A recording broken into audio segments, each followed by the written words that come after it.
Idinaos ng Philippine National Police ang oath-taking at donning of rank ceremony ni Police Brigadier General Froilan Navarrosa, Deputy Regional Director for Administration ng Police Regional Office 8 noong ika-18 ng Mayo sa Camp Crame, Quezon City. Pinangunahan ni Police Lieutenant General Bernard Banac ang seremonya bilang kinatawan ni Police General Jose Melencio Artataz Jr. kasama mga opisyal, personnel, panauhin at pamilya ni Police Brigadier General Navarrosa.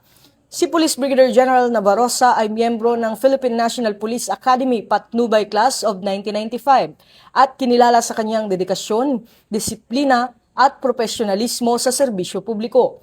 Sa mensaheng ipinarating ni Chief PNP, binigyang diin na ang promosyon ay kaakibat ng mas malaking responsibilidad sa pagpapatibay ng integridad, pananagutan, at mahusay na pamumuno sa gitna ng mga hamon sa peace and order, illegal drugs, cybercrime, at internal discipline. Muling pinagtibay ng PNP ang layunin nitong bagong PNP para sa bagong Pilipinas, serbisyong mabilis, tapat at nararamdaman.